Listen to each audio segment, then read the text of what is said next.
Muito bem, meninas, eu quero que vocês abram a Bíblia de vocês.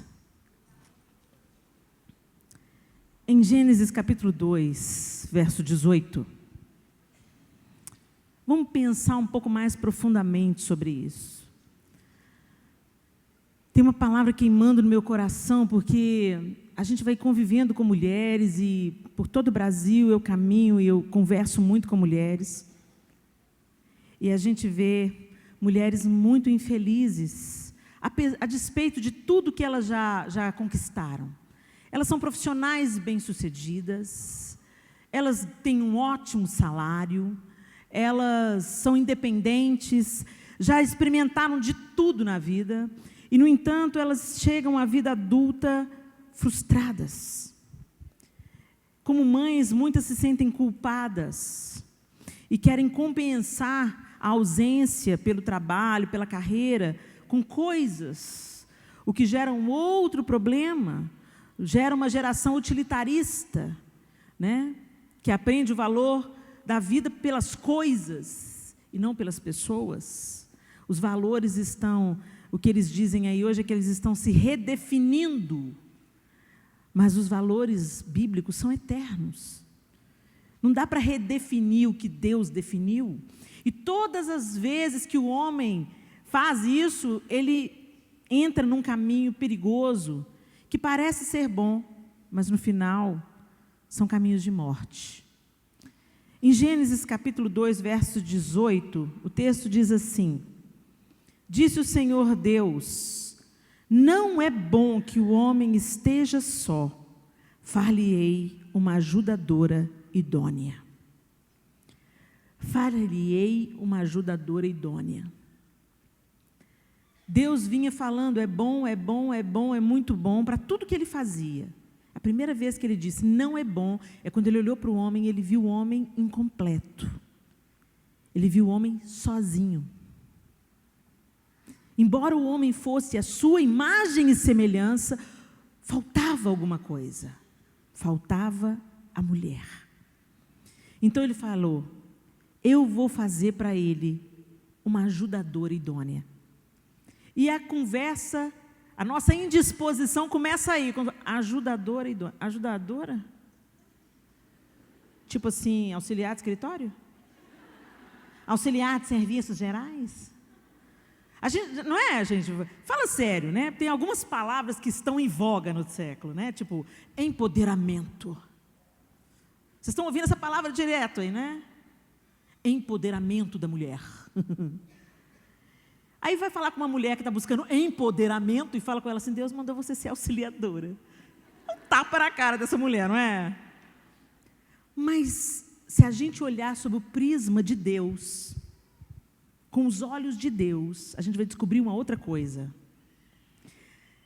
A palavra para auxiliadora, a palavra hebraica, auxiliadora, ou seja, no original, usada para designar mulher é Ezer. Ezer deriva do termo azar, e ambos os termos são usados para definir Deus e o Espírito Santo. Originalmente, Ezer aparece no Antigo Testamento 21 vezes. É usada 2 vezes para falar da mulher, 16 vezes para falar de Deus, e 3 vezes para falar de ajuda militar pelos profetas. Ajuda militar. Então você pensa, muitas vezes a gente vê, né, Davi falando, Senhor, Tu és o meu auxílio, nos Salmos, Senhor, Tu és o meu ajudador. Então, o mesmo termo no original que Deus usou para definir a mulher, é o termo que define Ele mesmo. É o termo que define o Espírito Santo. Olha que coisa linda, gente. Então eu fico cá imaginando com a minha cabeça que viaja pra caramba, que Deus olhou para o homem e Deus triuno, Pai, Filho e Espírito Santo, que já estavam na criação. O Filho já estava na criação. O verbo de Deus já estava, desde o princípio era o verbo. Pai, Filho e Espírito Santo, uma unidade plena. Vocês percebem a trindade competindo? Um maior do que o outro? Deus Pai é mais não, Jesus é mais não, o Espírito Santo é mais. Vocês percebem isso? Quem vê um, vê o outro. É uma unidade plena, perfeita, absoluta. Não há oscilação, não há disputa por poder. Os três são um. É uma sinergia completa, que a nossa mente... A gente tenta explicar a Trindade, mas, gente, a gente nunca vai saber. Porque a nossa mente, ela é tão curta, temporal, a gente só usa 10% do cérebro. Eu acho que eu já entendi por quê, né? Com 10% a gente faz tanto estrago. Acho que Deus colocou uma trava, porque imagina a gente usando 100%. E aí ele olha para o homem, peraí, os três, um. E olha para o homem está um. Não é bom que ele fique sozinho. Far-lhe-ei uma auxiliadora que lhe seja idônea. Aí pensa comigo no Espírito Santo, gente. Ele é chamado de Consolador. Tem coisa melhor do que mulher para consolar, gente? Ô, gente, lembra quando você era pequeno? Você era pequena, saía correndo, tropeçava, caía, ralava o joelho, vinha para o pai. Pai! Se era menino, falava, para de chorar, rapaz, você é homem. Se era menino, o pai falava, que isso, minha filha, fique bem, passa um cuspe aí que sara. O meu falava assim, para com isso, Leninha, passa um cuspe que sara. Agora mãe fala assim, que foi? Vem cá, deixa a mamãe ver. Oh, meu Deus, principalmente se era ali nos 2, 3 aninhos, né? Oh, deixa eu dar esse beijinho para sarar. Sarou. Sarou nada, continua machucado, mas beijo de mãe, carinho de mãe, consolo de mãe. A gente tem até airbag para consolar. Não é, gente? Abraça. O seio não foi feito só para amamentar a criança. Mas quando os meninos vêm, deita-se no nosso colo, encosta a cabeça dele no peito, descansa, consola. Né? Quem ensina? O Espírito Santo convence. O Espírito Santo convence da justiça, do pecado e do juízo. Quando uma mulher está disposta a convencer o homem de alguma coisa, ele será convencido. Ele será convencido. Então, quando Deus estava criando a mulher, Ele estava criando Ezer, um pouco dele mesmo, para dar para o homem o que faltava a ele. E o plano de Deus não foi que os dois saíssem se estapeando e competindo quem mandava mais. O plano de Deus foi que os dois se juntassem e trabalhassem juntos, como uma equipe perfeita. Cada um com a sua peculiaridade, cada um com o seu talento, cada um com a sua capacidade, mas pelo mesmo propósito. Por isso ele disse, deixará o homem pai e mãe, e unirá a sua mulher, e serão os dois uma só carne. Por causa dessa frase, é que eu fico imaginando que ele planejou para o homem e para a mulher uma unidade que ele, Pai, Filho e Espírito Santo, já conheciam tão bem. Mas aí veio a queda, a mulher saiu do seu papel, saiu do seu lugar, e ela foi então, Deus teve que estabelecer uma liderança.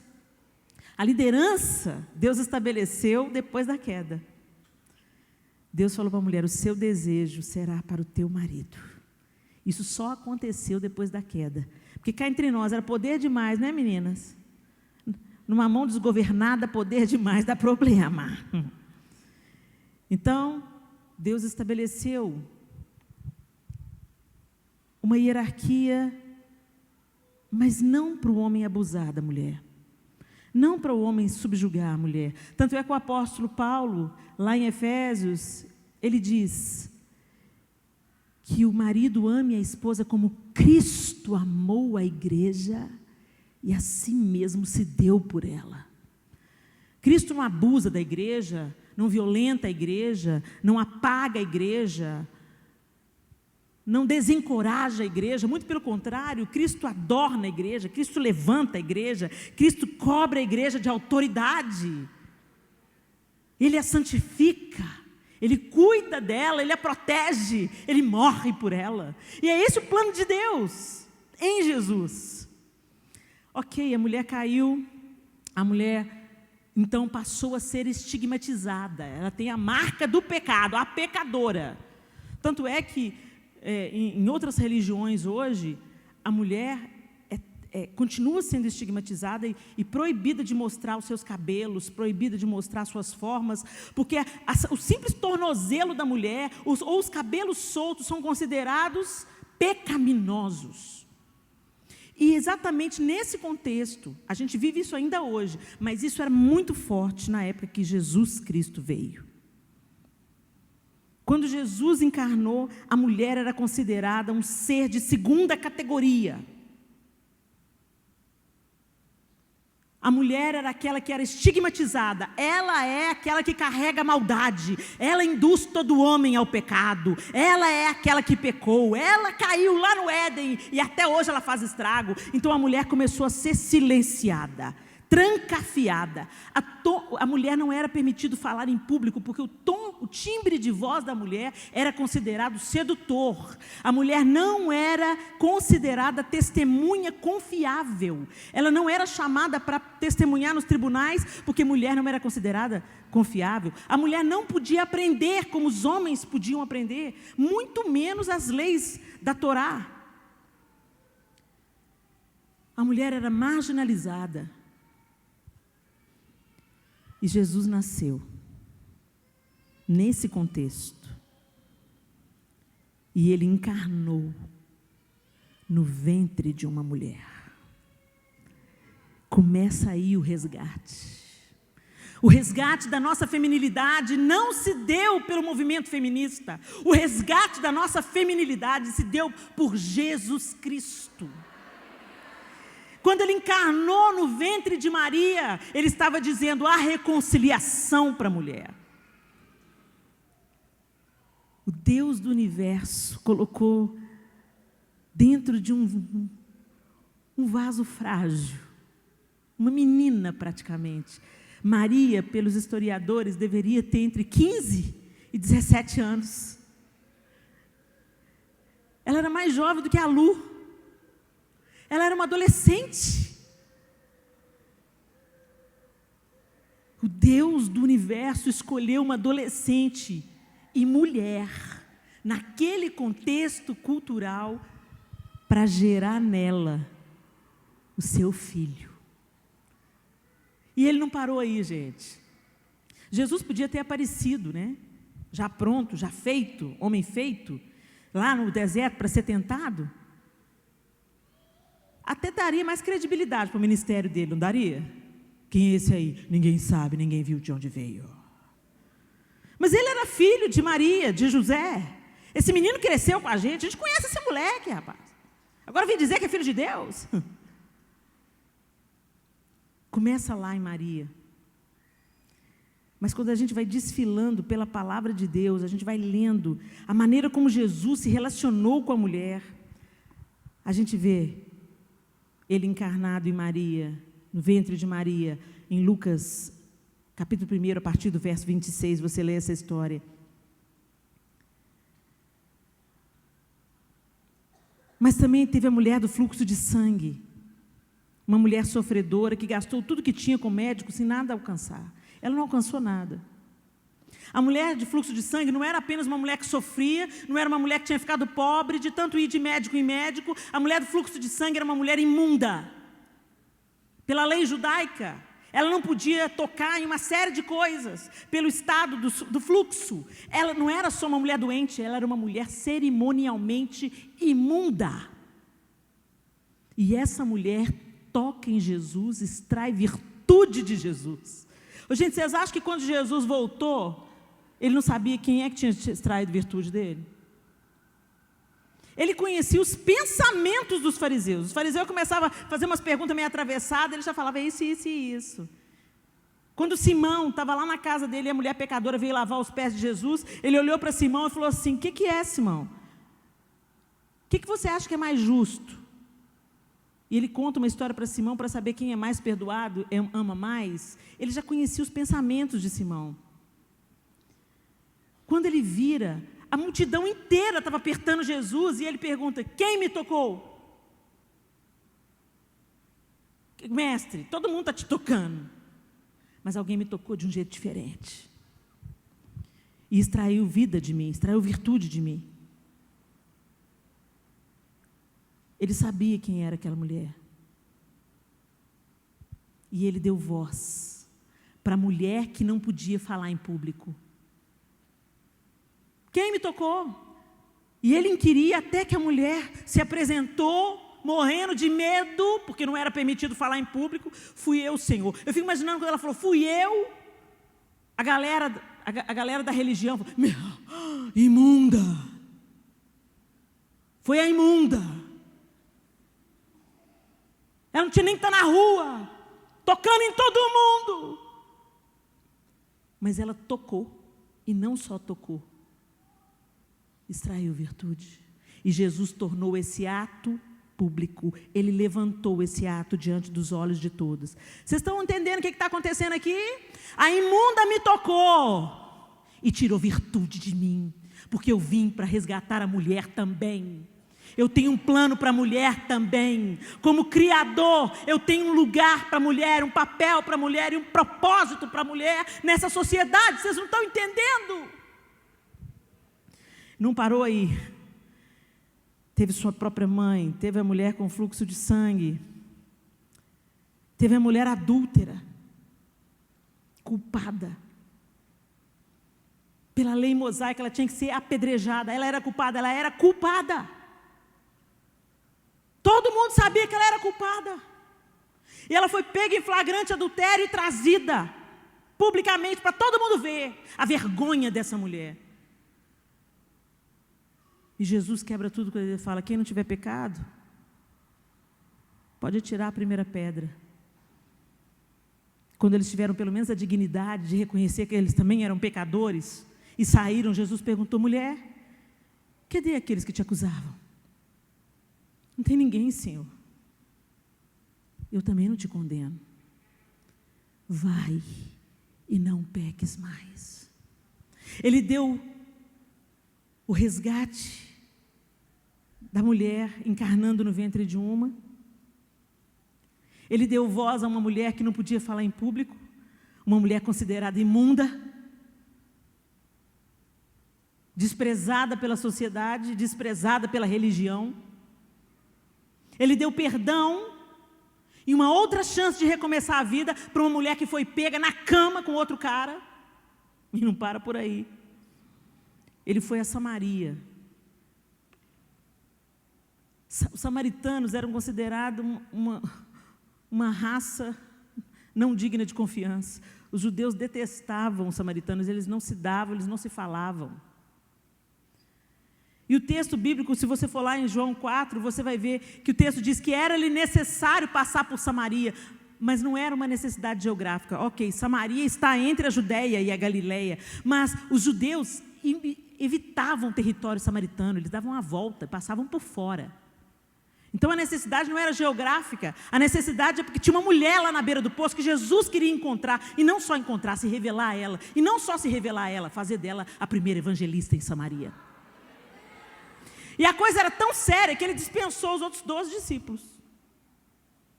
Porque o texto fala que os discípulos tinham ido à cidade comprar pão. 13 para comprar pão para 12.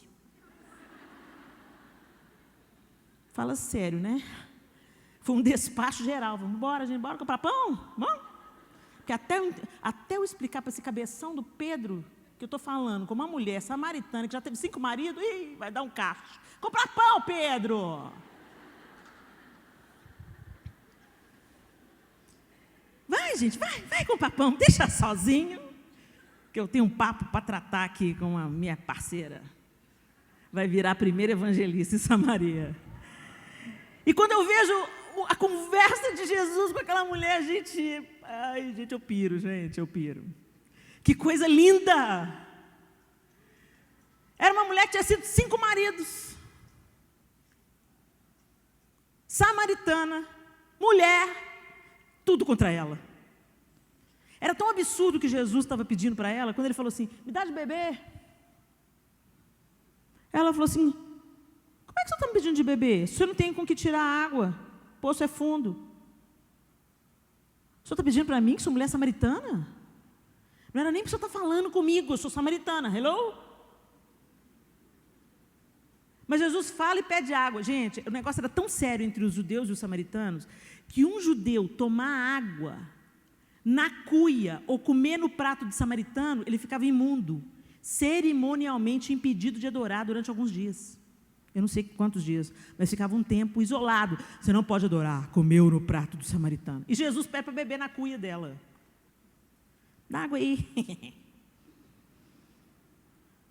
Para os outros homens, para tantos homens, ele falava: quem dizem que eu sou? O que vocês dizem que eu sou? Para ela, ele falou assim: não, eu sei que haverá de vir o Messias, ele nos revelará isso tudo. Ele diz: eu sou. Eu que falo contigo. E ele deu para ela uma chave: aquele que beber da água desse poço tornará a ter sede, mas aquele que beber da água que eu lhe der, nunca mais terá sede. E eu serei nele uma fonte a jorrar para a vida eterna. Bebe de mim, que eu quero jorrar a partir de você, mulher. Eu quero te saciar e quero que você mate a sede dos outros. Uau, eu sou apaixonada por esse capítulo. Eu sou apaixonada por esse capítulo. Não parei não, gente. E aqui nós estamos citando só alguns, porque tem vários, e tantas outras que não, como dizem, né, se fosse contar, os evangelistas falaram, se a gente fosse contar tudo que Jesus fez, não caberia em todos os livros do mundo. Teve a mulher pecadora que adorou de um modo extravagante, derramando nardo e enxugando com os cabelos. Essa história está lá em Lucas 7:37. Ela era pecadora, mas ela entrou numa casa de homens. Ela sabia que tinha perdão para ela naquele homem, e ela procurou aquele homem. Ela não foi em outro, ela entrou com os olhos em Jesus, e ela foi até ele, e ela se debruçou aos pés dele, e ela quebrou o que ela tinha de melhor, mais caro, mais precioso, derramou os pés dele, enxugou com os próprios cabelos. Ela o adorou de uma maneira extravagante, o perfume encheu a casa, e esse ato é lembrado através dos séculos.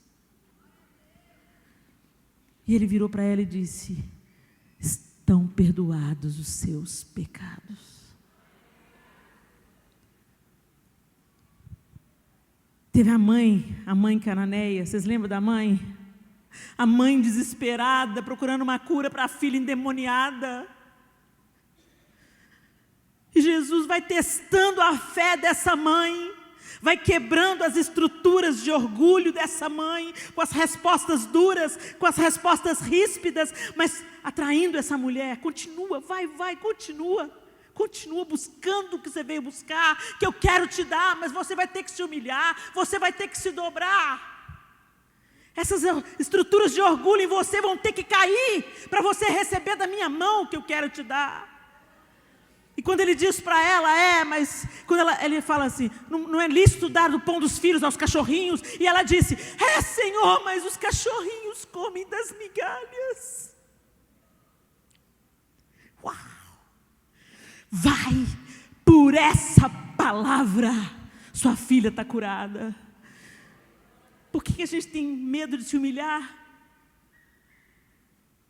A humildade precede a honra. Ela se humilhou, ela foi atrás, ela buscou. Ela vinha gritando atrás de Jesus. Vai. Eu fico imaginando que Jesus se borbulhou por dentro. Ela conseguiu, yes! Ela conseguiu. Uma mulher de uma outra etnia, de uma outra cultura.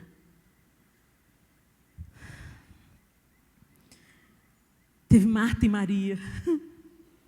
Marta e Maria.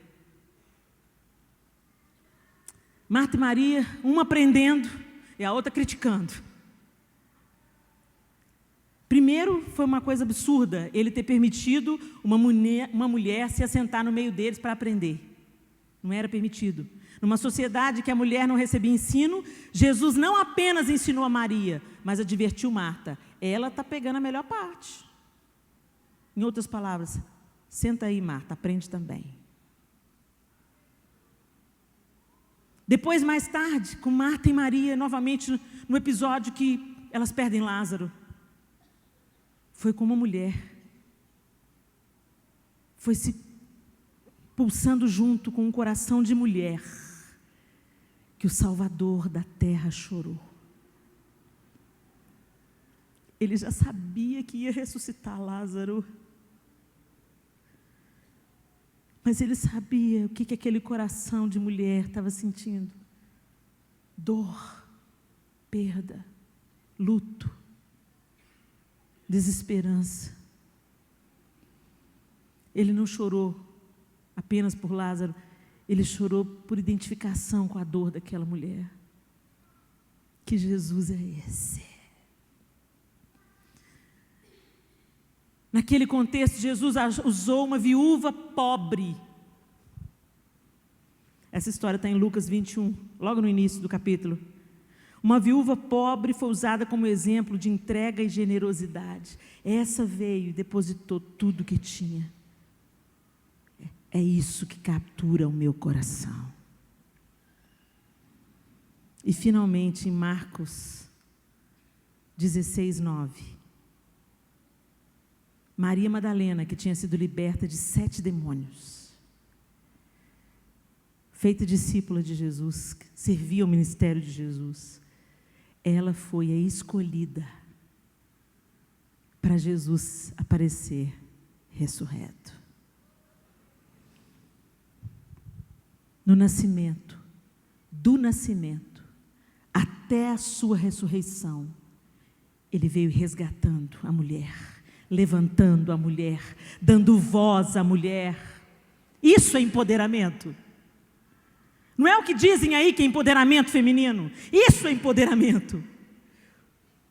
Jesus, o Filho do Deus vivo, colocando a mulher novamente no lugar que ela fora criada para ocupar. Auxiliadora, Ezer, idônea, apta, capaz, competente e moralmente correta. Essa é a palavra de Deus para nós. Ezer, apta, capaz, competente e moralmente correta. Depois de todo esse trabalho de resgate, as mulheres serviam a Jesus com seus bens. Tem um texto que diz isso. E aconteceu, está em Lucas 1, e aconteceu depois disso que andava de cidade em cidade, de aldeia em aldeia, pregando e anunciando o evangelho do reino de Deus, e os 12 iam com ele. E algumas mulheres que haviam sido curadas de espíritos malignos e de enfermidades, Maria, chamada Madalena, da qual saíram 7 demônios, e Joana, mulher de Cusa, procurador de Herodes, e Susana, e muitas outras que o serviam com seus bens. As mulheres estavam diretamente atuantes no ministério de Jesus Cristo.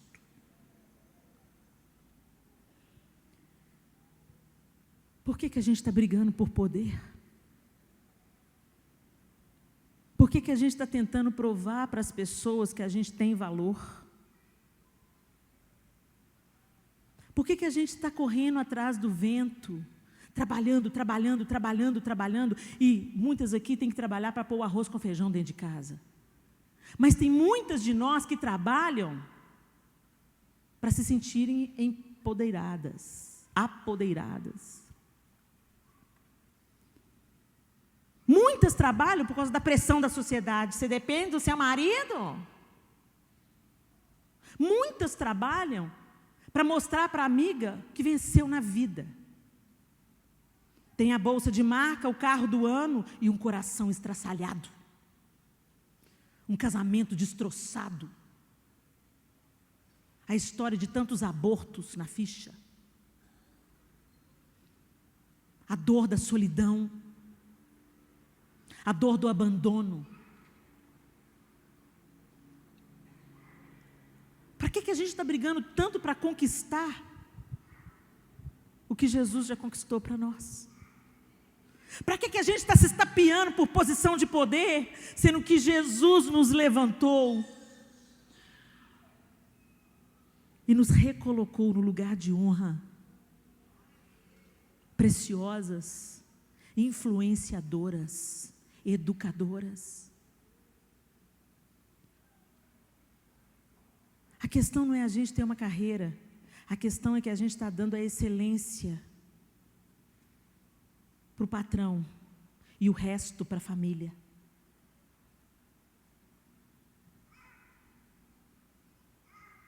A gente está vivendo de aparências,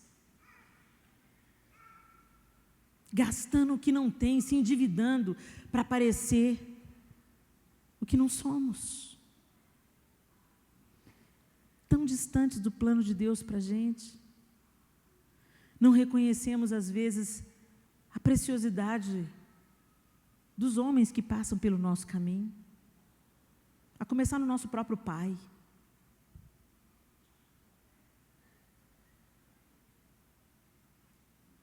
Relacionamentos quebrados,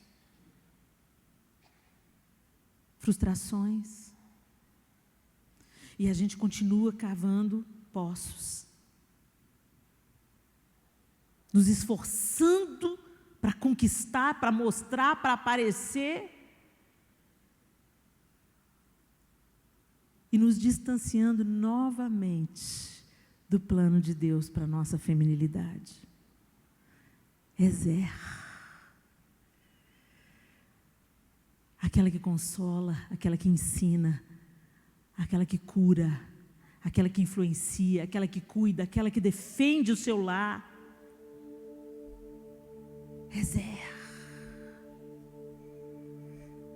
auxiliadora, cheia do Espírito, cheia de autoridade do alto, não a autoridade que o homem dá. Reconstrutora de muros, encorajadora, aquela que gera vida com a boca. Você vai conseguir, nós vamos vencer. Você é preciosa, você tem valor, meu bem. Senhor, eu coloco diante do Senhor a minha família, eu coloco diante do Senhor a minha carreira, eu coloco diante do Senhor o meu pai, a minha mãe, os meus sonhos. Vida com a boca. Ezer. Far-lhe-ei uma auxiliadora, far-lhe-ei, Ezer, que seja apta, capaz, competente e moralmente correta. Tome o seu lugar, mulher. Tome o lugar que Jesus reconquistou para você. Jesus te tirou da vergonha. Jesus te tirou da culpa, te absolveu da culpa. Não interessa de que povo, de que família, de que etnia, de que raça, de que contexto, de que família desestruturada você saiu. Ele achou a mulher em Samaria e disse: é você que eu vou usar. E nessa noite ele não mudou, ele continua dizendo: é você que eu vou usar. É você que eu vou usar, é você que eu vou usar, é você que eu vou usar, é você que eu vou usar, é você que eu vou usar. Ezer, auxiliadora, ajudadora, aquela que presta socorro. Ai, esse mundo precisa tanto de Ezer, mas a gente está tão perdida com os conceitos falsos que julgaram dentro da gente, que a gente não percebe o Evangelho. Jesus resgatando, Jesus dando voz, Jesus liberando para abençoar, Jesus tornando mulheres comuns evangelistas, Jesus mudando a história através da mulher, Jesus se apresentando ressurreto para uma mulher em primeira mão, chamando ela pelo nome, Maria.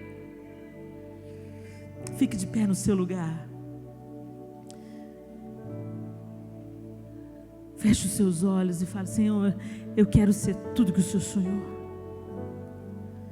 Eu quero ser Ezer. Eu quero ser uma mulher poderosa, sim, Senhor, mas uma mulher uma mulher poderosa debaixo do teu governo, debaixo da tua autoridade. Não uma mulher poderosa nos padrões seculares, distorcidos, mentirosos, mas uma mulher poderosa em Deus, uma mulher que sai da cama e o inferno treme, uma mulher que se coloca na porta da sua casa e fala: aqui não, Satanás, recua em nome de Jesus, no meu casamento não, nos meus filhos não. Levanta, mulher, levanta, Ezer. Eu não sei que erros você cometeu até aqui, mas é tempo de você entender o que Jesus fez. A redenção da mulher, a recolocação da mulher no lugar que Deus sonhou para ela. Feche os seus olhos e comece a dizer para o Senhor: Senhor, eu quero ser uma mulher cheia do teu poder. Eu quero ser. Me transforma, Senhor, de dentro para fora. Me transforma de dentro para fora. E me enche do teu poder, Senhor.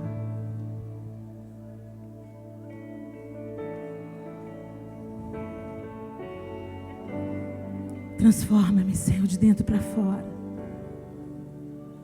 Transforma-me, Senhor. Abra sua boca e fala com Ele.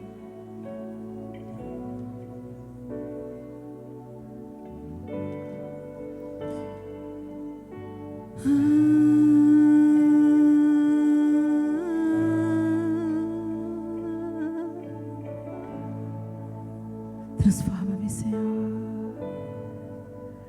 Transforma-me, Senhor. Transforma-me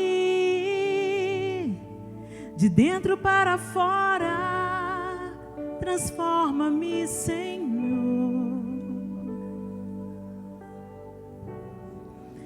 Me rendo a Ti com tudo que eu tenho e tudo que passou. Vou esquecer e uma nova história eu vou viver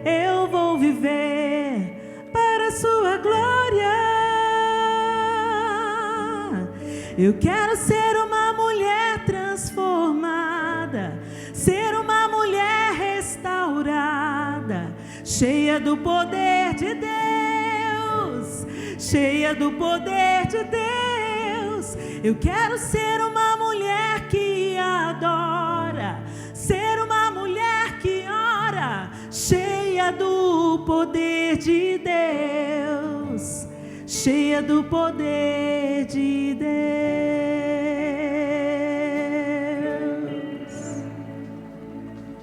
Transforma-nos, Senhor. Deus, em nome de Jesus, eu quero orar pelas minhas irmãs nessa noite. Que venha a elas a revelação da obra completa da cruz, do resgate, da redenção da mulher. Obrigado porque o Senhor nos redefiniu, o Senhor nos recolocou, o Senhor nos resgatou, Jesus. Queremos ouvir o que o Senhor diz a nosso respeito e queremos viver o padrão do Senhor para nós, em nome de Jesus. Eu não sei se foi a primeira vez que você entrou numa igreja evangélica.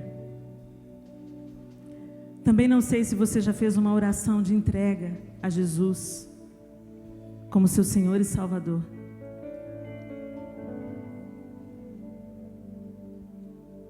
Eu gostaria que ninguém saísse. Nós vamos terminar às 9h30. Mas eu quero dar uma oportunidade para você, mulher. Às vezes você veio nesse culto,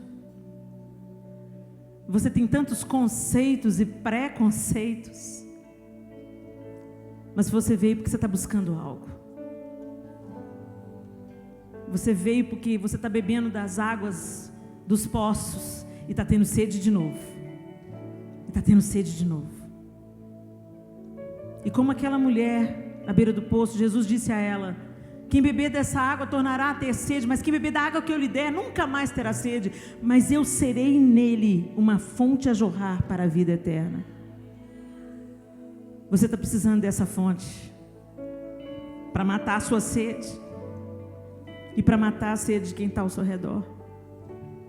Para isso você tem que beber de Jesus. Eu não estou te chamando para uma religião, eu estou te chamando para um relacionamento. A religião não é suficiente e Jesus não veio fundar uma religião. Jesus veio religar um relacionamento que foi interrompido pelo pecado. Ele tem perdão para você e recomeço para você, como Ele tinha com aquela mulher que lavou os seus pés, como Ele tinha com aquela que chegou pega em flagrante adultério. Ele é o mesmo, Ele não mudou. Se você quer esse Jesus, eu quero esse Jesus. Eu quero que Ele mate a minha sede. E eu quero que uma fonte a jorrar venha ser plantada dentro de mim. Se você deseja fazer isso, eu queria que você saísse do seu lugar e viesse aqui à frente, que nós vamos todas, como mulheres, orar por você, pela sua casa, pela sua família, para que Deus faça aquilo que só Ele pode fazer. Pode sair do seu lugar e vem, em nome de Jesus, amém? Aleluia. Pergunta para essa mulher que está aí do seu lado: você já fez essa decisão, minha linda? Agora é a hora. Agora é a hora. Eu confio em Ti, Senhor. Será que a gente pode cantar isso, Arieta? Eu confio em Ti, Senhor.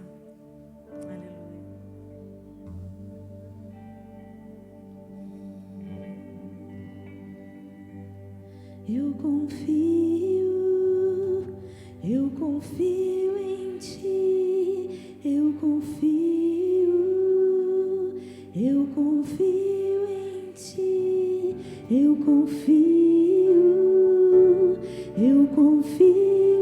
Ti, eu confio,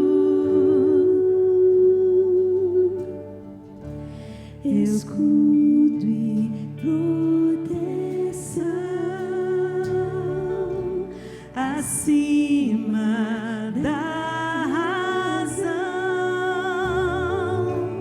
Em Ti eu posso confiar.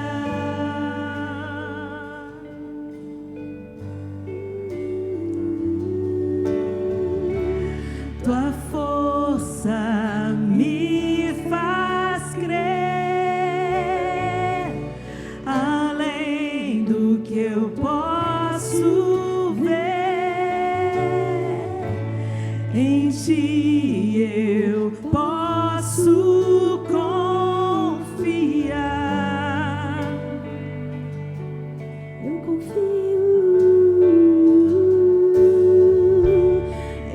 confio em Ti, eu confio em Ti, eu confio em Ti, eu confio em Ti, eu confio em Ti, eu confio. Senhor, Tu conheces cada uma dessas mulheres pelo nome.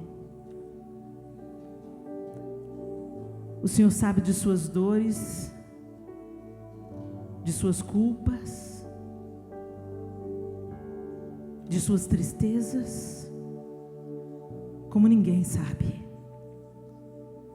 E o Senhor não mudou, o Senhor permanece o mesmo, amoroso, perdoador, cheio de graça.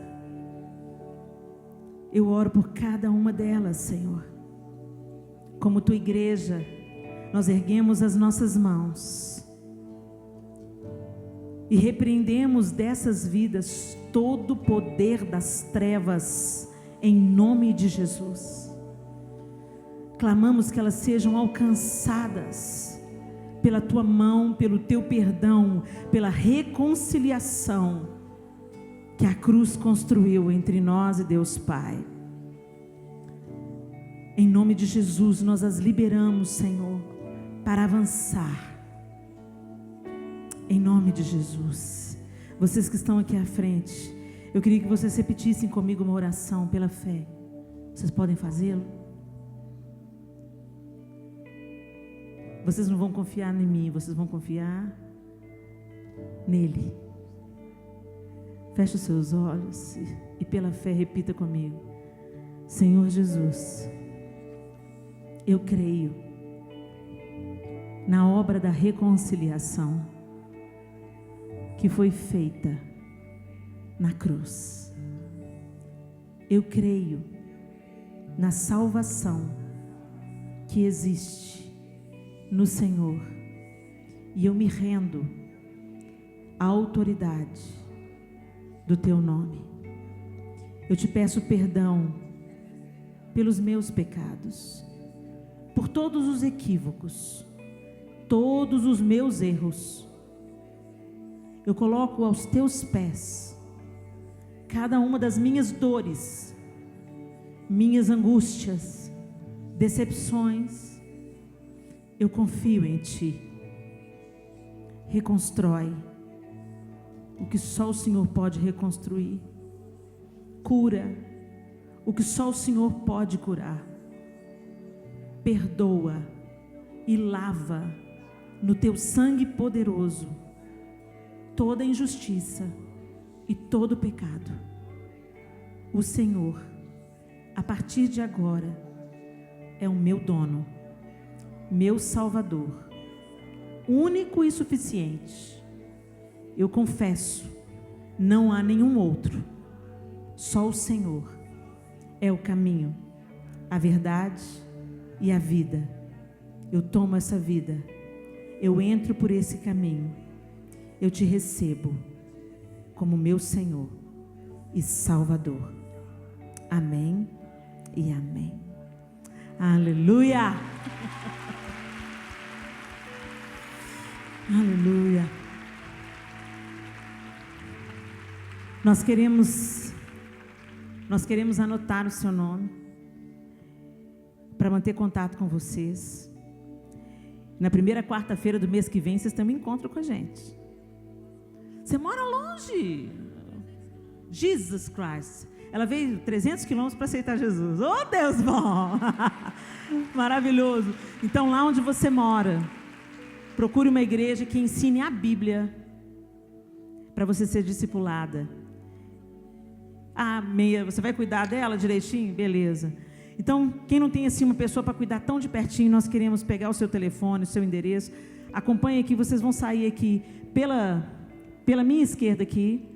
Faz assim com a mão, gente. Isso. Segue essas moças de camiseta preta. Nós não vamos tomar muito o seu tempo. É só anotar o seu telefone para a gente manter contato com você, orar por você e pelas suas necessidades. Muito bem, meninas.